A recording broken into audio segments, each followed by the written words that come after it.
Zelda Breath of the Wild est un jeu exceptionnel qui ne manque pas d'aventure et d'exploration. C'est aussi un open world complet qui nous permet de finir le jeu alors que celui-ci vient à peine de commencer. De nombreux speedrunners s'y sont entraînés dans de nombreuses catégories différentes. Mais une fois avoir fini le jeu à 100%, on commence rapidement à s'ennuyer. C'est pourquoi j'ai décidé de vous offrir la possibilité de donner une nouvelle fraîcheur à votre jeu en vous donnant et en vous expliquant comment fonctionnent certains glitches afin que vous puissiez en maîtriser quelques-uns. Attention, au niveau des glitches, je vais en grande partie en faire sur Zelda Breath of the Wild, mais pas que. Et aussi, je ne vais pas faire uniquement des glitches, mais je risque sans doute de faire des let's play sur certains jeux anciens comme nouveaux.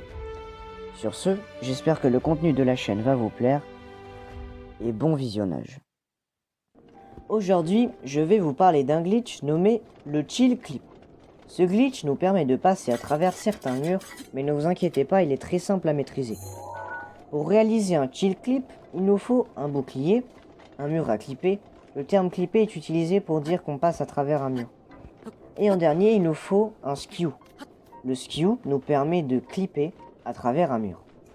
Pour activer un skew, Link va surfer sur une pente avec son bouclier, mais comme la pente sera trop raide, Link va ranger son bouclier et glisser. C'est donc cela qui va activer notre skew. Par contre, si nous activons un skew vers le nord, alors Link ne va pas pouvoir clipper dans une autre direction. Si on a un skew qui pointe vers le nord, on pourra seulement clipper vers le nord. Donc ici je me trouve au niveau du repère des Yiga. Et je vais clipper ce mur là. Pour cela, il me faut un skew.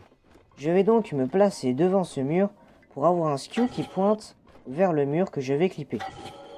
Donc on se place ici et on surfe sur notre bouclier. Et comme la pente est trop raide, Link récupère son bouclier et glisse sur la pente.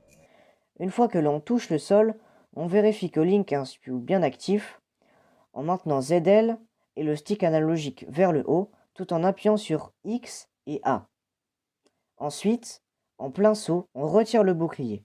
Si Link se penche avec les pieds tournés vers le nord, c'est que notre skew est bien actif.